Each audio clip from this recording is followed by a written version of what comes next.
Hello guys, glad to have you on board again. Today, Friday, means Experienced Traders Podcast. Still the same old warnings. I see the views on Wednesday podcast, and I think a lot of you guys are watching them, even though you shouldn't do that. So please be smart. I know some of you guys just somehow can't make any difference, but have to listen to me each and every day. So, all right. Just do it smart. Do you really have to spend that time, or could you use that time to something else being anyhow and anyway more profitable for you? So just ask yourself that right question. Do you really need to listen to me each and every day, or just 1 or 2 days off for the week can actually make it? So I think you should definitely do anything else than listening to me when what's in those podcasts is definitely not meant to be targeted to you. So anyway, let's get it started for the experienced traders who actually might have to look that video. Though experienced or intermediate traders who actually want to have a glimpse of what awaits them in the future. So in here we definitely don't talk about range trades, stuff like that, accumulations. We go high, top-notch level. We get straight to reversal trades. We're not going to talk about anything else in here, just how to reverse markets with the risk management. So I'm not going down the easy roads. I assume that whoever is listening to this podcast knows how to risk manage all the easier contexts and knows already the tips and tricks about risk management. How do you assess the risk associated to your trade and stuff like that? All right, so let's get into it. So what am I trying to reverse right now in my personal portfolio? You know about them, the USD/GPY. I'm trying to reverse indices. Looking for a WTI potential reversal. But this one is going to be tricky. I'm still looking for an Apple reversal. I'm looking for a VIX reversal. I'm looking for pretty much that's it. That's more than enough for reversals anyway. So, first things first, reversals are, psychologically speaking, the hardest context to deal with, but anyway, you might have guessed that already. The problem is a reversal is highly speculative, require a very tight risk management. If you ever go down these roads without understanding what these things are, you really won't make it long out there in trading. So, yes, reversals are tough. Reversals will somehow put you to your psychological limits, stuff like that, all right? So as long as you normally respect a few sets of rules, normally you should be safe and sound, then all the rest is just psychological management. I personally am in a very tough place right now. I mean, this is first year in my entire trading history, not the beginning years, obviously, but that's the first year I'm barely making money. I mean, one day the account is up, the day after it's down and up and down and up and down, and it's just freakingly not moving. So that's incredible. I've rarely been there in the past, but that's how things are. I take partial gains in here, losses in there, partial gains in here, losses in there. The background of the account still remains pretty much oscillating. What goes up is compensated by what goes down, so it's exhausting. That's the world. I can't stress that enough. All right, it rarely happened to me to wait so long for my scenarios to trigger, but obviously I've never have been trading those time frames again already. These are the monthly reversals on equity indices, who basically are struggling as hell, so we're going to talk about them, obviously, and how I personally get to manage them. That certainly doesn't mean that's the only way to do it, all right? Like when you get to professional trading, there's so many ways things can be done. It's just we all do it the same way using our own personal risk management. So I cannot stress and talk for how others are dealing with this. All I can tell is that I'll explain at least how I personally deal with that. So USD/GPY is a side project somehow, because personally to me everything is linked to the potential end of economic cycle, which means economical contractions, or at least narrowing into the benefits from profitabilities and stuff. I mean, corporate profitability should be topping up or in eventually future reverse. But in the meantime, it is not about time to be very, very bullish, but exactly the opposite of what we're seeing right now. People are getting exhaustingly bullish or bearish, but no one just wants to set for an in-between scenario, which I tend to believe is very likely going to be what we're coming ahead of. So yes, it's all about being extra bullish or extra bearish, as we're pretty much going to have something in between. So I'm still looking for reversals because I think, yes, we've gone far up. We could still inch a little bit higher just to bring in some stupid bulls and reverse them afterwards. But I think we're looking for weekly and monthly reversals, and it's also coming along with reversals, major reversals in the forex pairs. I mean currencies, and that's exactly what we're dealing with, because facing that reversal, this potential equity reversal, I mean we can see the stress. The stress is definitely well known and felt by almost everyone out there. So stress is here, and how the market reacts to stress is pretty amazing.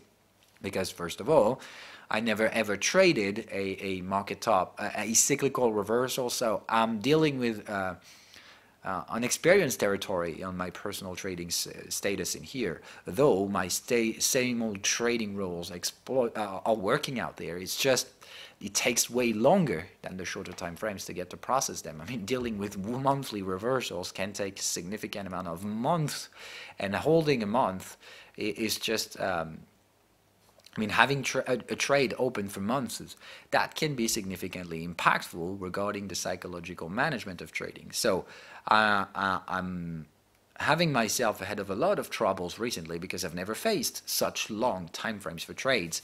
But I also know my pattern, so I know most of the time when I feel like I get desperate, I should drop out and stop trading those things. I just say, all right, Phil, what really makes you believe that? Is this really rational information? Like, are you really invalidated on those scenarios? Certainly not. Or are you just exhausted because it takes too much time? That's exactly this, all right? It's exhausting because we wish it could take less time. It could be faster than that, but it actually, what doesn't matter? I mean, think smart for a second. Does that really sound like a decision-making process to feel like it takes too long? Like, because it's so long to process, then it might not process at all? I mean, what? God damn it, what does that actually mean? We're monthly scenario processing, which means, yes, there is a lifetime for these trades. Obviously, I won't be selling a couple years from now if it still hasn't happened. But the problem is, there is a time frame, and this time frame is way longer than you might expect. So those trades will eventually take a longer time than they expect it to be. Obviously, the market doesn't want to reverse. I mean, people don't want to take losses, so that's somehow understandable that we're trying to hold onto some grounds. So you need to understand that reversals, psychologically speaking, are the most exhausting trades that can exist. They're also the most profitable. But that's another story. The thing is that when you go down to double down on those risky trades with longer time frames, you're going to be facing the worst case scenario, which means your psychology is going to be put into its very dangerous corners. And the thing is that even myself, as a mature trader, I mean, mature enough, right, to be a professional in trading. The thing is that obviously you're never ever gonna get to a final line, right? It's never terminated. So you always progress, and I still do. It's just my margin for progression is pretty narrow right now. I still learn a couple things here and there, but that's it. I mean, I'm not gonna change anything, or not that much ahead in the future. So the thing is that I know those patterns. I know when they are at work. The worst thing is that normally I don't suffer from them. Not anymore. Like, I mean, intraday trading doesn't nearly trigger any sense of emotions, but still it had to trigger some things in those swing scenarios. Like, I felt those good old emotions of being exhausted. Right, and it takes so long. I'm gonna have to surrender. And I mean, no, I just remembered all my previous experiences in which, no, surrendering is not part of the game. All right? Surrendering is when you get to be proven wrong and when your scenario is no longer viable. Is that the case right now? Certainly not. So I still apply the same old rules. Anyway, we'll get to Wall Street afterwards. So let's get to USD JPY. Like I said, it's a side It's a side scenario, still playing the same old global portfolio exposition, in which I think, yes, Wall Street might have held on to the last minute, but they're probably the one who's going to make us reverse, and these are probably the ones that will cause us for a market confirmation.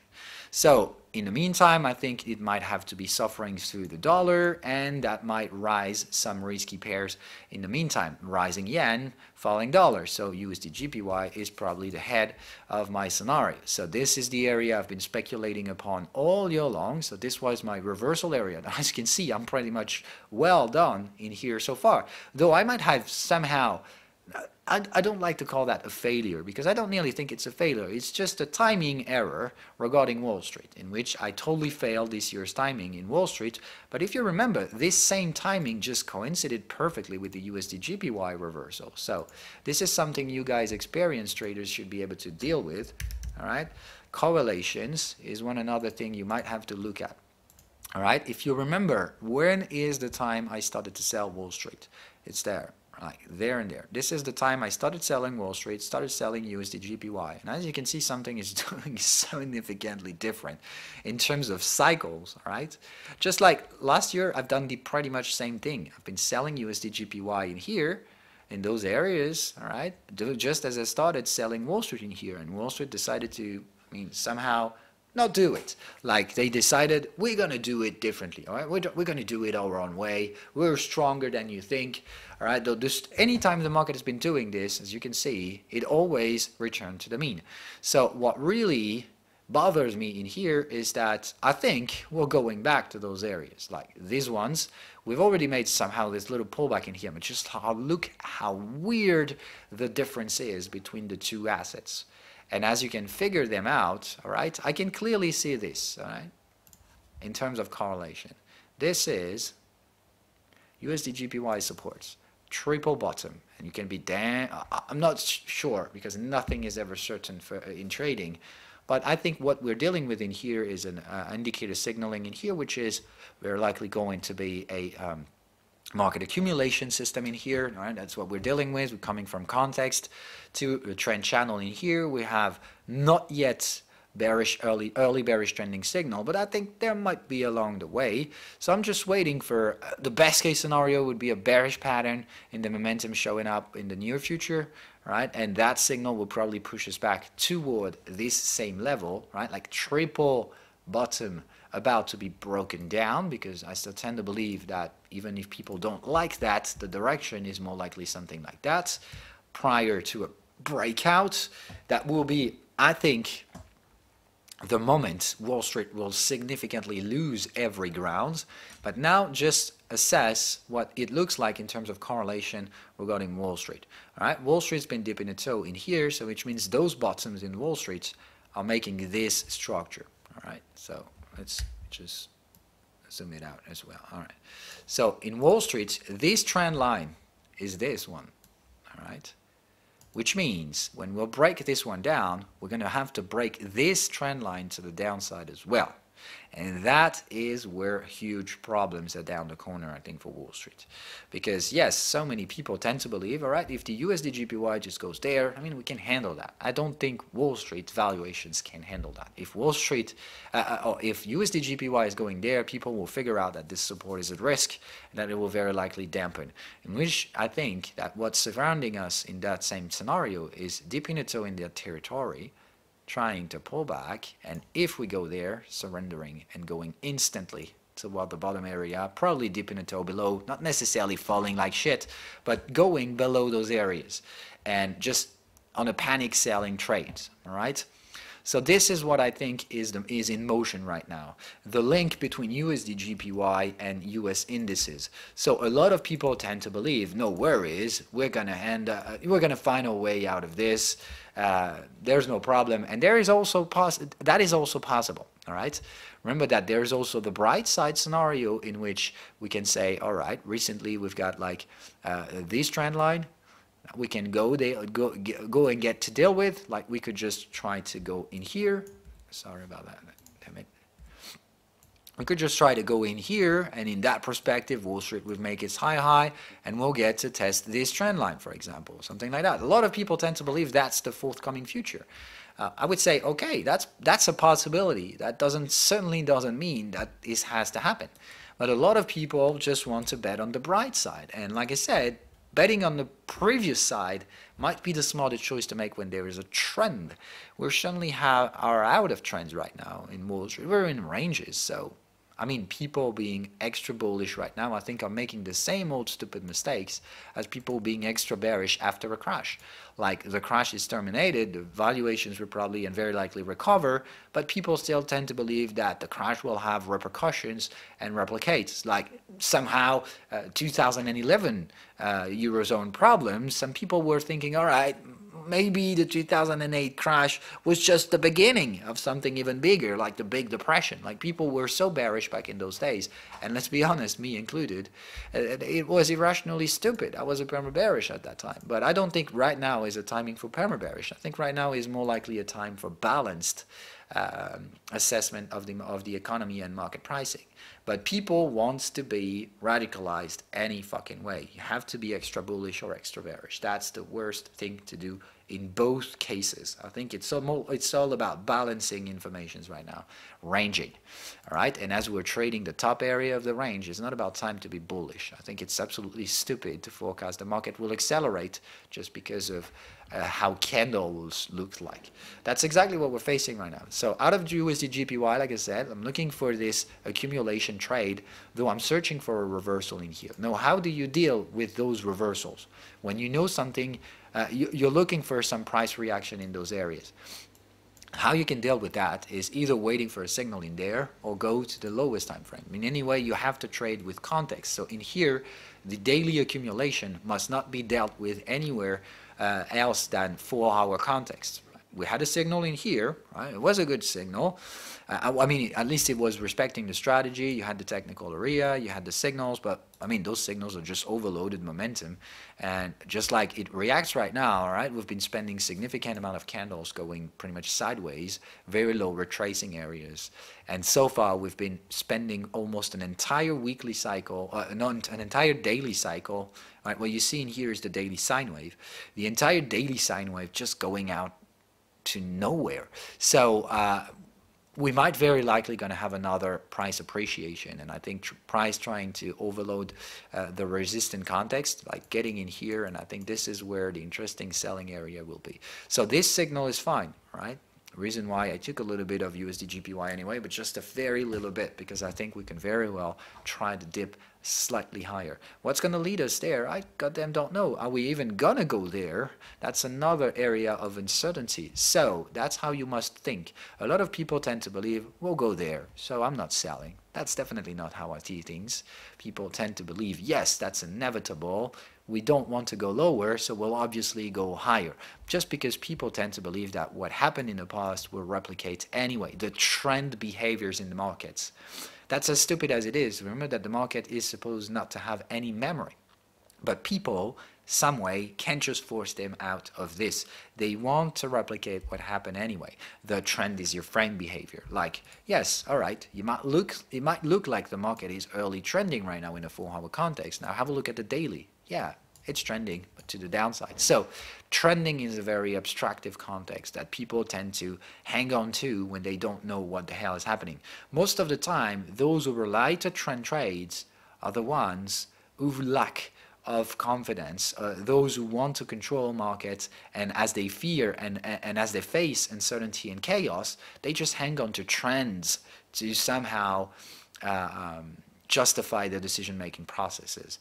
I mean, trend is as stupid as it is, because there are multiple trends into multiple time frames, and when they are all heading into different directions, like this trend, but this trend in the short term, that simply means one thing: we're ranging and we're oscillating, which means those who play the trend trades must put a stop to it, because the trends somehow fail and reverse to higher degree trends.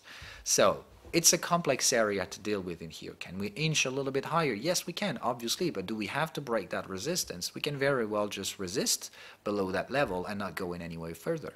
We can go in here. We can definitely do it. Like I said, just inching a little bit higher is totally possible.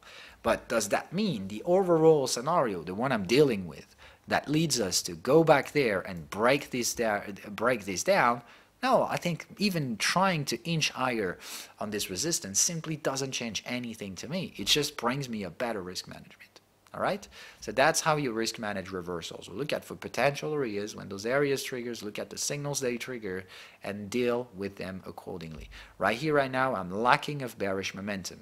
The momentum is not enough bearish, even though we've made new highs and not new highs on the momentum. So that could be enough to reverse right now, but I would need a little bit more than that. I would like to have a big bearish candle to confirm that. So that's what I'm looking forward for right now. If I get this big bearish daily candle, I would say, all right, that the reversal in here is validated and my 4-hour early signal will be confirmed, though I will get to reinforce those positions. Simple as that. Until then, this 4-hour signal have to be secured and have to wait, because so far I've got nothing to risk manage. So they're not yet secured. I think that's what we're about to do anyway. So reaching out to the trend channel, I think, is the next move for this market, like going in there, meeting this area where I will risk manage, and we'll see afterwards either the market breaks down this area or the market doesn't. I don't know, but all I can tell is that right now I don't think this market is mature enough to go bullish. I think many people tend to believe it is. It can, all right? And if it is, then I'll take my stop loss and try to sell again in the area we highlighted. I can already give you the price I will deal with, actually. It's simple as that. I'm always using the same old stuff, like taking this good old fixed range, highlighting this area, and the one right and the one right after. All right, damn it. All right, these are the areas I want to deal with. These are the areas in which volumes has been left behind. So these are the prices area. I will speculatively work this one and this one.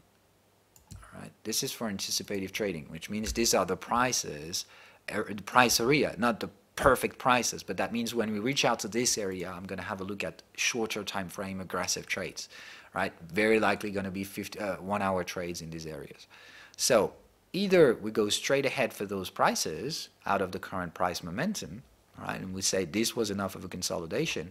We're nearing the end of a bearish cycle, but nearing simply doesn't mean we have to react right now, right? We could just be at the end of the cycle and surging to the downside. Just like I said, this could act like a confirmation for my trades. A validation, sorry, for my 4-hour. Like getting in here, getting those trades validated, and the future will tell. Either we reactivate bullish in here to get to those areas, or like I said, we're reacting here, we failed to go higher, and we just confirm the trades. So it's a very complex area to deal with. Certainly is, but I think those who took those selling areas in here were pretty fine right now. All right, this was the right thing to do. So holding bearish in here, risk managing in there, and the future will tell us. So many people wants to control the market, wants to know where we're going, where we're going to reverse, what we're going to do. That's not how things actually works. The only way these things works is we speculate on an area, we'll look for a risk management, and that just brings us more opportunity for the market to test other areas. That's exactly what I'm looking forward for, and I'm looking for a reversal. I don't nearly give a shit if the market will actually reverse out of here or if it will get there to reverse. All I care about is that if I trade in this area, I want to have decent odds that the market will look out for the trend channel. Though I'm selling, risk managing, and whatever the fuck happens next is for dumps to talk about. All right? So let's move on to the big Wall Street. All right, so in here is a huge problem with reversal. Just like I told you, I'm dealing with monthly fucking reversals in here. Had my signals, so I don't nearly understand what the fuck we do there. But that's just count it down, all right? We had an ugly monthly signal in here. We're just 1, 2, 3, 4, 5, 6, 7, 8, 9 months into trying to reverse this market. I would say not necessarily, because this was normal. So these are just 1, 2, 3, 4, 5, 6, 7 candles not playing according to my plan. 7 candles. Oh my God, do you really think that's enough to change a bias and to change a scenario? Certainly fucking not. I mean, a lot of people tend to say, all right, Phil is a stupid perma-bearish. That's the usual stuff. Like I said, I don't nearly give any credit to these people. It just makes me so fun. Like, I've just been delayed my signal for 6 bars. And shit, I mean, people are just here yelling at me, just like, God damn it, stop selling, Phil, the market is bullish. No, certainly the market isn't bullish. The market is neutral as hell, and it never had been that much neutral. So stop being perma-bullish, guys, and simply stop telling me what to do. I'm never going to listen to you anyway. So I have my signals. All right, I've got my early momentum overbought in here. Now it's a taking profit structure on top of that. So all of those signals, just wait for another confirmation. I'm just waiting for the next triangle to show up. So far, we didn't manage to do it because anytime we try, we're making lower shadow candles. I can't stress that enough. Yes, those bulls have a lot of balls. They do anything they can to buy the dips and buy the dips and buy the dips and buy the dips. It will take just one time they'll fail, and there will be another. So it's simple as that. They're playing a game in which the stakes are going higher and higher and higher and higher. The risk taking are going higher and higher and higher until the day they will somehow fail. That's simple as that. Like I said, they might never fail, but the odds for them not to fail are pretty low. Although I'm just profiting from this. They're playing a dangerous game. I'm playing a safer game. I still tend to believe that any fucking way. It's just a matter of time and risk management.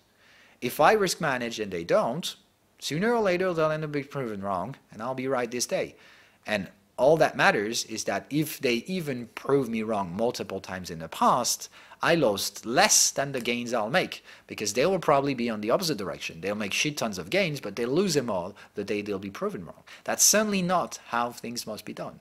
If you do it in a smart way, in a smart money type of behavior, like I told you, like getting to tiny gains for risk it all type of compensation, that's certainly not something that any risk manager on earth will do. But that's something that some people are willing to do. Like, don't worry, no matter what, anything I put in the market is something I'm ready to lose. Are you? Really? Because most of the time, people say that shit, but they definitely don't want to lose that money. They just say, I'm ready to lose it. But whenever the shit hits the fan, they're going to cry and yell to whoever is responsible for the market drop. That's exactly what people do. They put their money in here, saying that, anyway, I've been well advised. My financial advisor told me it was low risk or whatever shit that is.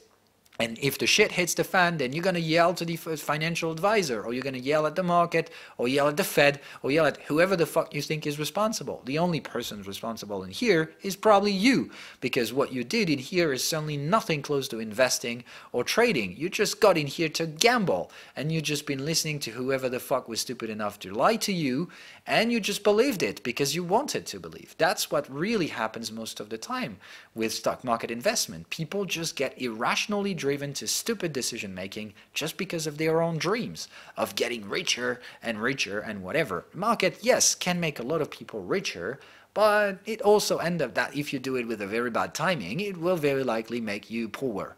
And that's just history saying this, all right? And I can't stress that enough. Just have a look at the fucking signals. I'm not inventing those stuff. Like I told you, I might have a bias. I'm totally aware of it.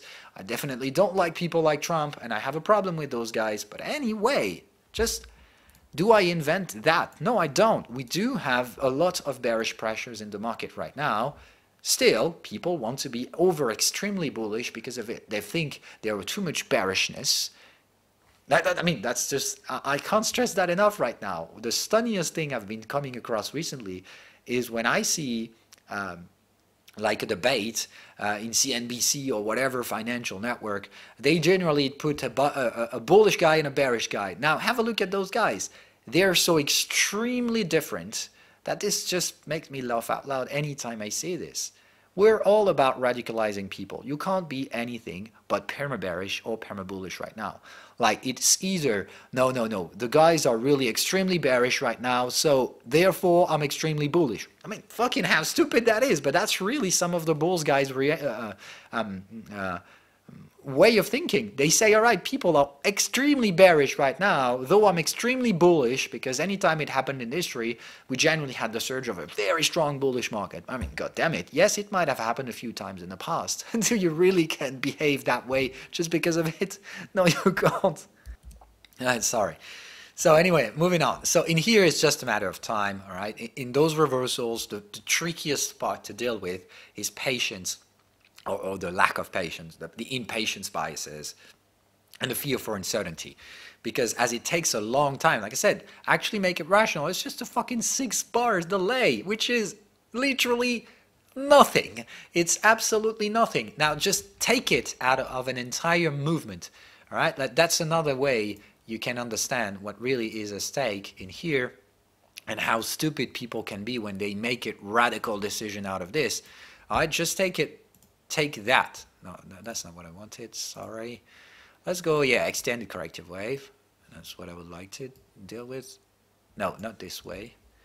Let's make it on the opposite way. No. Let's make it this way, though. All right.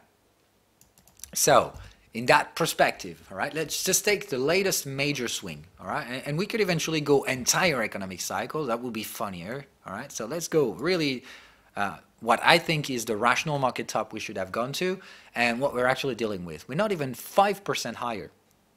5% relative to the entire bullish move on the stock market.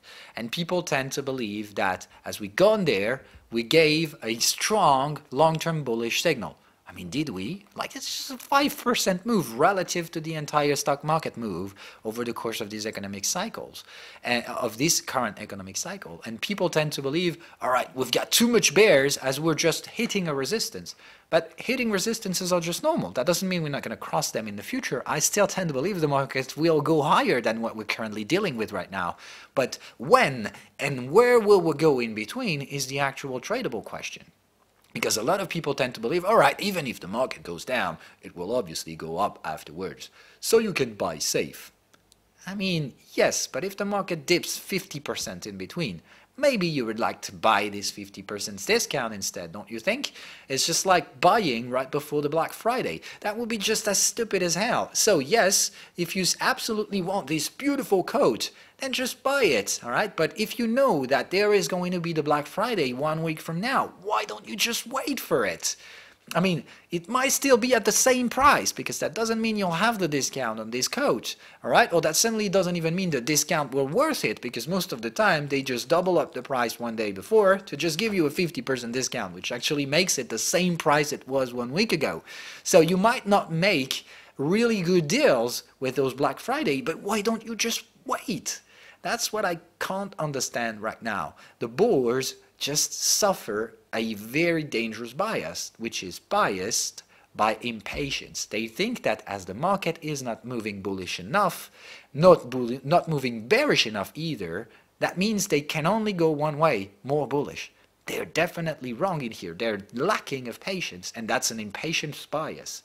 They think as the market hasn't been moving enough over the course of the recent years, and as we had volatility, they tend to believe, all right, the bears had their time, now it's ours. Really? Do you think? We haven't even started yet. So if you really think that was just it, yeah, that's also possible, right? I couldn't say that's uncertain, but all I can say is that you're really making a dangerous shortcut in here, saying that, all right, the bears had their timing, we gave us 20% drawdowns, and now that's it, we're going bullish again. No, we might just stay there for a couple years, first of all. Secondly, what does that even mean that we have to go higher? Are really having more benefits from companies? Are they making more profits? No, they don't. So that's the huge problem right now. These guys wants to print higher prices because we've been staying there for long enough. Did we? No, we're just here for a few candles. All right? It's just a few candles out of a monthly basis. I think we've got way more time to spend there, or even going lower. I think the bullish potential is fairly limited right now. That's the only thing I'm trying to profit from. Remember that this is how traders see the market. I don't know where it's going. All I'm doing is limiting the possibilities to go one direction, as I see way more possibilities to go right here or right here than going higher, though that's what I'm trading. It's simple as that. The market can go there? Yes, absolutely. I think it's just very less likely going there than going there and there. It's simple as that. That's what trading is about. I have my risk limitations, got my scenario. I think anyway, if I replicate this scenario 100 times, I'll get to win more than to lose. It's simple as that. Anyway, so waiting is the only thing to deal with in Wall Street. Just deal with your fucking biases and assess what really is at stake in here. You think it's exhausting, you have to quit. Yeah, obviously feel it that way as well. Do you really think I'm a robot? No, I feel exhausted, I want to quit, because any fucking way Wall Street is exhausting, they're never gonna let me win, whatever. No, that's really not rational. You can't make a decision because of this. So I'm simply waiting. All right, I'm aware it's going to be taking a few months now. Obviously, if I get to spend an entire cycle, which means probably an additional 6 bars, remember that the cycle, like I said, is between 15 bars for the shortest cycles, but it's really rarely 15 bars, more likely between 20 and 30 bars. So between 20 and 30 bars means we can split those 20 and 30 bars into 2 different oscillations. All right, let's just figure out the cycle is something, damn it. A cycle is something like that. You know, it's an oscillation. It's a sine wave, all right? All right, now I'm going to make a perfect sine wave. At least I'm going to try. All right. That's damn hard to do with this shit. Oh, shit. All right, anyway, so now I'm going to be doing something different, all right? I'm going to explain. That is the perfect sine wave, all right? Like you get pure equal distribution and equal distribution of time. Let me explain what that is. All right, so you take this, consider this as the 0, so you've got as much area on the positive oscillation that you have on the negative. So mine is not perfect, obviously, but consider it perfect. Then you've got the same thing as time distribution, all right, which means normally the time you take for this bullish reversal to the bearish reversal is equal, all right? Though in here I obviously didn't make it perfect. Let's assume it was perfect, all right? So let's cheat a bit, all right? Or anyway, let's try to make it perfect this time. So, god damn it. All right. So normally perfect sine wave has to be drawn this way. So I'm gonna try doing one. All right. Though you need to, oh, I'm not going to make it. That's not possible. God damn it.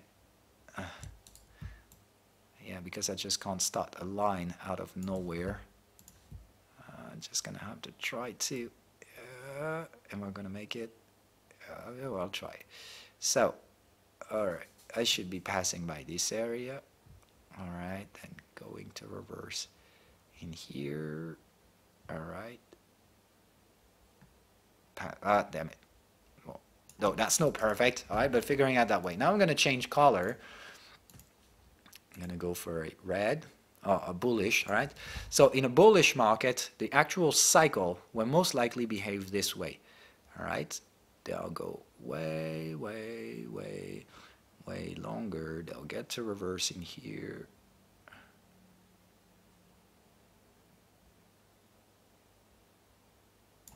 Though, this is what you need to understand. I'm just shifting this a bit. All right? Or it's generally even worse than that. Yeah, but it's probably, no, it's considering it that way. It's just an approximation. So, and in a bearish market, what you'll have is significantly the opposite. All right? The market just rising quickly and falling longer. All right? Rising quickly and falling longer. All right? So what's the difference? All right, that's the perfect sine wave. All right, so that's the emulation that sine wave is doing. In a bullish market, sine wave will be altered, which means the bullish cycles will last longer than the average perfection. All right, and then obviously the bearish consolidations, which means the bearish candles among the entire cycle, will be less in numbers. All right, consider that as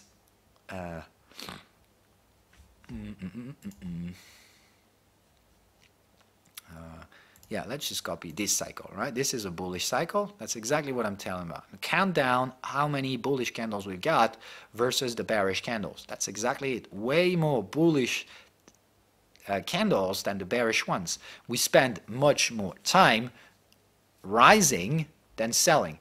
Obviously, this can be done out of multiple amplitudes, all right? Like you can take this cycle in here as well, in which in here is significantly different, all right?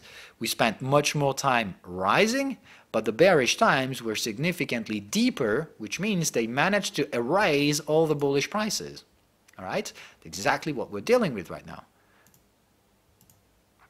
But now look at this, right? Do you really think the bulls are have it under control? No, it's pretty much balanced right now. So yes, we are neutral, right?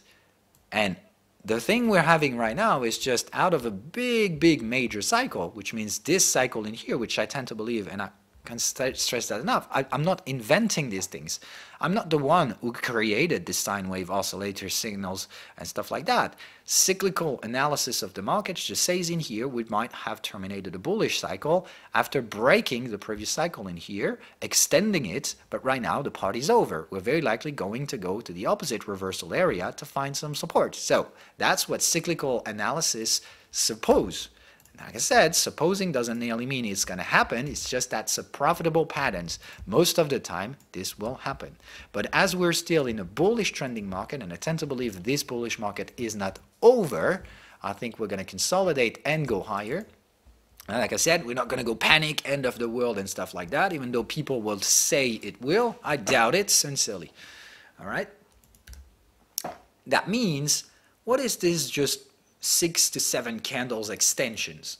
Well, this is just this, all right? Like, I might have started selling in here and I might have to suffer all these delays, but does that even mean I'm not going to be proven right in the end? That simply means we can just go down faster with a steeper pace to the downside and to reach out to my targets. What would it be if what is coming next was just something like that? All right? Though I'm taking worst case scenario, obviously, but if that is what's coming next, all right, just a very quick move to the downside, all right, what would it be to have spent 6 more months trying to reach out for resistance to end up the same way anyway? That would just make it worthless to have surrendered right in here, but that's exactly what a lot of people are doing right now. Just have a look at market, at CFD providers' expositions, like just 2 months ago, there was like 75 to 80% sellers in equity indices, like selling Wall Street, selling the Dow Jones, selling the DAX index and stuff like that. Now they're barely 65%. So a lot of people have surrendered. And that's great. That's exactly what I want. A lot of retail traders are not selling anymore. They got exhausted simply because I took too much time. It's way too long. I can't hold that any longer. Impatience biases more than anything else. We're dealing fucking monthly context in here, so I'm totally aware of it. I know this is monthly scenarios, and anyway, I can't stress that enough. It may take longer than right now as well. It may be just another couple of months, another 3 to 4 months. I don't stress that enough. To me, the cycle amplitude is still 20 bars. It's still between 10 to 15 bars. So I think among those bars, at least 6 or 7 must be bearish, which means it still leaves us with 3 to 6 bars in which we can oscillate either neutral or trying to go a little bit higher. So yes, I still have a couple quarters of hesitation in which I'm still looking for those bearish trades. All right? But still, that's it. If 6 to 7 months from now, I still have nothing like a bearish candle, I'll start thinking about the market simply doesn't want to play that game. But once again, a lot of things can change in 6 months. And people tend to believe that as nothing is changing right now, then we can just extrapolate what's happened to what will come. Simply saying, all right, we tried bearish, it didn't work, so we obviously have to go bullish. No, that's stupid. We're already bullish right now. We're very likely not going to go any way further. So selling right now just makes sense, even though a lot of people tend to believe we'll inch a little bit higher. I say that's a very risky trade. It can happen though, but is that the kind of bet you want to make? Certainly not. Like I said, buying is not an option right now. Selling must be done with a risk management, which means if you're proven wrong, you get out and you get in again, rather than holding bearish positions. But buying is not an option. Or you do it 15-minute time frame charts and you just brace yourself if anything goes in according to the plan. So it's the only way you can trade right now. Short-term trading, and you put yourself into a blind corner and you just forget about all these dangerous monthly cycles at play, or you do just like I do. I don't nearly give a shit about short-term trades and the short-term noise, the Trump and whatever. I just says, all right, it might take another few months as long as we try to hold it on. But anyway, I think something ugly will show up sooner or later. We're going to have an ugly monthly bearish candle, and that's it. Is it going to be this month? Apparently it isn't. We still have 5 days to go, so a lot can change as we're still right into the earnings release. So it could just take a slight change in the mood to actually reverse that and get to close in here. And if we ever get to close below 29.20, then there is a huge problem ahead. Huge problem ahead, because we broke the previous month low without breaking the previous month high. So if we ever get to close below this level, that is, I think, the signal candle. Are we going to go there? Personally, I think very less likely going to happen. But anyway, if we get to close like here, that's bullish, because people will say, oh man, we tried bearish, so we're obviously going to have to inch higher the next month. Yes, that's true, and I totally agree with that. I probably will have to trigger stop losses if we get to close the month like that, because they're very likely going to inch higher next month. But inching higher, will that even make a difference? And will that even make me change my mind on the global scenario? Not even a bit. I'm going to still looking for new selling entries next month. It's simple as that. If I get to be end up proven wrong because I took more aggressive trades, like 4 hours and 1 hour trades, I'll stop them because I'll have to. I won't take losses on those trades as they've been validated. But still, I will keep on searching for selling entries any fucking way. That's simple as that. I'll search for risk management, reversal trades, and do it this old cycle all over again until and unless these monthly cycles end up being proven wrong, which they still don't. All right, so we'll see. We'll see about that. Multiple ways to reverse. Can we make a huge market excess, like a big bullish candle next month that will just reverse the month right after? Yes, we can do something like that. Like, you can. Do you really think that is not possible? Like copy pasting these things, like doing something like that. Like the next month is as bullish as it could be. Can we just have candles? Damn it, we can't. All right, so the thing is that, yes, if you wanted candles like that, like I said, we can very well make a nice bullish candle next month. Like, people would tend to believe the bullish breakout is here, the stock market is ready to surge. Why?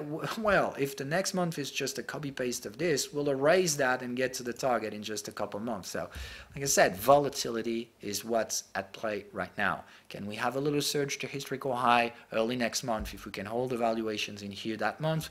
Yes, that's a possibility. I'll rather trigger my stop losses and sell again after this bullish burst has occurred. But that's all about it. I'm going to keep on selling for quite a few months until I will somehow either capitulate, because yes, there is an end to that scenario, and you really must understand that every reversal trade has a timing essence out of it. You can't sell forever. It's all about cycle. When you reverse a market, you deal with cycles, and you can't do any different. If you don't assess how long these trades can take, you're simply not doing reversals well. So that was today's podcast educational content for experienced traders. When you're dealing with reversals, you must always account time is absolutely essential into those trades, especially reversals. They're certainly not important when it goes to accumulations, pullback trades, or whatever. Cycles are important, but not that much.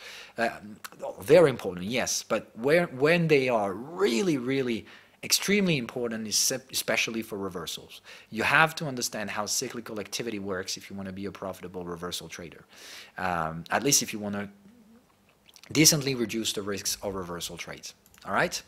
So same thing applies with the short-term reversals. Let's put a quick example in motion out of real-time markets, but on the shorter time frames, in which you're going to have the answers sooner than the monthly fucking time frames. All right? Is exactly what I'm trying to deal with right now. I don't think Wall Street will ever get to historical highs, but some people tend to believe we will. That's inevitable, all right? Just like I said, just have a look at cycles. What type of cycle are we dealing with right now? And we're dealing with a bearish cycle. So is it about time to buy right now? I would say no. So why am I looking for selling entries? Simply because there's nothing to buy. Simple as that. Does that mean the market will reverse? I don't know. All I'm saying is that I have limited amount of bullishness as long as we are dealing with that cycle. Is the market trying to go bullish? Yes, they definitely want to, but are they going to succeed? So far, I see no clues supporting that thing. all I can see right now is people hoping for the best. What I think we'll do instead is getting in here, and as we go there, we'll figure out either the trend channel will push us higher for a breakout, or we'll just die in here and trigger the end of this cycle. Just exactly like we've done in here. It's the exact same thing. In here, people were bracing for a bullish breakout, hoping that, bam, we'll find this beautiful thing that will inch us higher. Actually, end up we didn't, and we somehow released all the gains in the final phases. Just like I told you, all right? We were bullish. Let's consider that as an oscillation, right? Bottom to bottom, right? So that's a bullish cycle and bearish cycle, all right? Just look at the distribution. We've been rising prices way longer than we made them fall. Still, most of the bearishness has been done in the last remaining 5% of this oscillation. All right? Just as the same, most of the bullishness has been done in the early 5%. So it's all about volatility right now, which means all the time we spend here is absolutely worthless. You can give and spend a lot of energy in here. What actually matters is just, is this going to happen or not? That's the simple question. How long are you willing to take the risk? All right. Personally, I think I'm willing to take the risk until early November. And like I said, if we hold on to those valuations for the month, which is possible, like if we close November at the market top, like if we just dry out in here and close at the top, I think yes, we will have decent odds for a bullish breakout this time. But yeah, the most likely thing is that we simply don't have that, and we get to close November with an ugly doji candle, which just stands for the highest level of mystery for next month. Like next month will just be, all right, what the hell do we do with this? Do we complete the triangle and try a bullish extraction? Do we make the triangle and have a bearish extraction? We don't know. Or do we have nothing? I think that's very likely going to happen. I think we're just going to dry out in here waiting for an information. Something that people don't know. Either one a very good bullish thing down the corner, or just a very bad news that no one was expecting. Like I told you, if you want to have a bearish bias, you need to have something to deal with. You need to have an explanation for the social medias or whatever, but we need something to talk about. So something must happen if we want to go bearish. Otherwise, it's just the same old routine. Central banking getting endlessly more accommodative and stuff like that. Stock market doesn't want to sell because that's what's currently at play. It's just people don't want to sell because they fear that we'll never go down. So yes, that's great, but that's certainly not a good rational decision. I think smart money has been profit-taking partially and waiting for further informations to sell a little bit more. And I think those information, they still don't have it. Because yes, like I said, I think few years from now, the stock market will probably be higher. Few years, which means, how do you support the risk in between? If you're too much exposed to very dangerous assets like Apples and stuff like that, if they go down, you're going to have to suffer the downside. So like I said, profits doesn't come without risk taking. So if you want to gather easy profits from Apple, I think most of those easy profits have been done. So you're taking high level of risk for undecisive amounts of profits. That's not what I think is smart decision-making process. At least certainly not mine. Anyway, Apple is one of my reversals as well, so let's play that game. How long do I think we have for Apple to reverse? Not that long. Certainly not that long. That's exactly what I'm dealing with right now. I'm making 1 hour reversals. This is where I got my entry. All right, target, the usual stuff. I'm not playing my game nowhere, all right? I had my signals, I had everything I needed to risk limit. This was definitely not the best risk limitation, so I knew the market could go higher, all right? But there's a limit to it. I decided that limit would be $246. We're still not yet there. So am I wrong? No, certainly not. I'm just risk managing. I'm just in the chaos phase of this trade. No more, no less. What's going to come next? I don't nearly even give a shit. If we're just there by the end of today, and I'm back to profitability. And if we're there in a couple weeks, then I'm profitable. End of the story. All right? It's just assessing the risk of bullishness versus bearishness. This is how risky reversal trades can take place. In here, do you really think I'm not aware of the global context that we might be facing the craziest fucking bubble we've ever seen? Because I mean, that's just the biggest market cap, and people have to have that on portfolio. Yes, I understand that, but you also need to profit take at some point, because if you wait for the market to go bearish to profit take when there are no bulls, that's another story. All right, that's the liquidity issues, and the difference when you see prices that are very less likely going to be holded on if anyone wants the dollars for their shares, because that's simple as that, right? So far, the very few amounts of sellers have been compensated by either share buybacks or accommodative programs from central bankers who are buying Apple, like the Swiss central banks and stuff like that, right? So these guys are bullish counterparts for whoever is wanting to profit take, and so far it's been balancing to absorb bearishness. But yes, that's fine. That doesn't mean there are no guys who want to profit take on Apple. There's a lot of guys who want to profit take. And when they do, they also and obviously get to trigger some bearish pressures on the assets. So it's not because we've been hiding the bearish pressures that they will not be there. It's just the balancing stuff, right? Somehow, right now, I think it's pretty much balanced, which means this is why we're going historical highs, but imbalancing this thing can be just pretty rapid. It can just take eventually the next earnings. If the next earnings are just a little bit disappointing, we gap down for 6 to 7%, just like it happened for Amazon, and people get to figure out there are no more profits to make. Then analysts gets to downgrade, and people get to sell, and it's pretty quickly reversing. It's just the mood the market is currently in. I think right now the mood is extremely bullish, and it better has to be good results. Otherwise, probably cold shower down the corner. People will realize that the profits won't be there. They'll realize the losses and potential losses are just increasing. They'll just get the fuck out. Problem is, when we all do this in the same time, this is what happens. All right? We get lots of volume and significantly bearish prices. Though the thing is that, like I said, those who bought Apple in those lows, they have nothing to fear. Anyway, even if the market drops down, I'll probably get to exit with bullish gains, or at least the risk for losses are pretty narrow. What is stupid instead is whoever is buying those market tops, because if it reverses, they better have to get the hell out pretty quickly, otherwise they'll turn out negative and there will be no pullbacks. What people must not do is buying in here to sell there, and that's unfortunately what a lot of people are doing. All right, so I think the smart choice to do right now is just to wait to see if this area is reacting. If it isn't, all right, then I'll definitely wait for this area afterwards. Like, we might be just here, and that might be what's coming next. That's a possibility, all right? I'm certainly not thinking that this can't happen. All I can tell is that I know this area is of interest. So far it hasn't been working, but it's just a few days off, all right?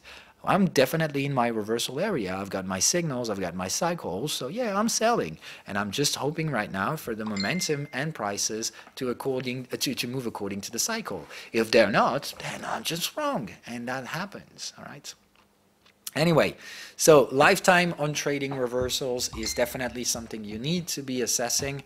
You need to work on this if you're experienced, if not already, but you need to understand, and that's really, really important. Timing is associated to every reversal trades. That's the hardest part to manage, because it works out both your indecision processes, your indecision biases, like fear for chaos and a lack of patience in the same time, because the longer the time frames, the longer the patience, the more the patience is needed, and the more the impatience the impatience bias will be at work.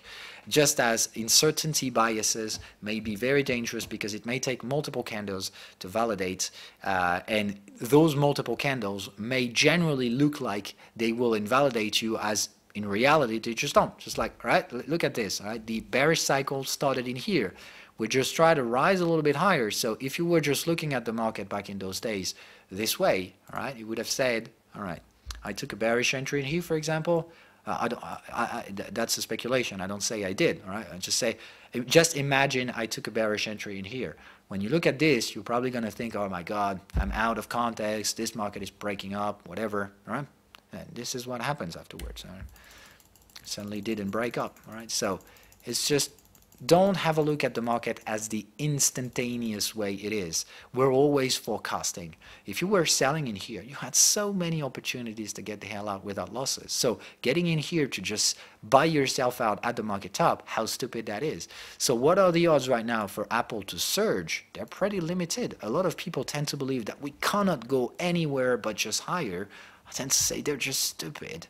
And if they want to buy, then I let them buy. I don't think they have lots of profits to make. I think what they have to make in here is just very bad buying decisions, because I think anyway we're very likely going to pull back to 233 to just try to validate the market top rather than anything else. We'll see, but I certainly don't see that much bullishness in Apple right now. Though, for now, I take that as a risk accounting, and we'll see. I have limitations to that risk, and if the market doesn't reverse in the next following days, just like I said, I'll take my loss. Just figure it out, all right? I've got into these trades right in here. So is that a bad price? Just 3 days off. I don't think it's a bad decision, all right? So we'll see, all right? It's just patience trade right now. And obviously, if I have absolutely no early clues today that at least 1 hour is giving us reversal, because that's what I'm dealing with, all right? I got into this 1 hour area signal. This is exactly what I've taken as a trade. So this is risk management. I just want the market to go there now, all right? At least that's what I'm waiting for. I can definitely see this structure, all right, which is we early broken a support. So like I gave you into Discord, we could very well have this diamond structure at play. And if that's what's coming, then all right, let me tell you that this is definitely not the bullish type of scenario. Diamond reversals are pretty rare, and when they show up, you better not be a buyer. So we'll see. All right, I just look out for those patterns. If they don't validate, they just don't validate. All right. There's no certainty in here. I'm just waiting to see how the market behaves in here. But if we ever strongly return to support, just like we did the last time, without breaking this low, I think, yes, we might oscillate in here and play the earnings release next week. But I'll be ready to play them. If we have that early diamond structure, I think I'm gonna go for the earnings release with my trade. Otherwise, I just get it out. I'll just put it out and not play the earnings release. Though we'll see, all right, but understand, as long as the risk management is fine, as long as the cyclical activity is okay with your trade, why the hell would you reverse? I don't see any reason to, all right? The breakouts have been done already. This is where we've broken up, all right? And just like I said, this really looks like range breakouts. There are no trend breakout in here. As you can see, this was range signals that we tried to overcome. So I don't nearly think we're trending right now. I think we're trying to, which looks like a trend, which is actually a bullish range, which is very likely going to be the end of a slightly higher time frame trend, range, sorry. All right, so I tend to believe that this is what we're playing right now. This definitely isn't a bullish trend. I think this is just an ugly range. And yes, that will be somehow of a double top structure. We try to reverse in here. We try to break out. We fail. And we just strongly and firmly go for another set of 2 waves to the downside. Though, yes, I tend to believe we've got a lot more bearish potentials right now than the bullish one. Bye, guys.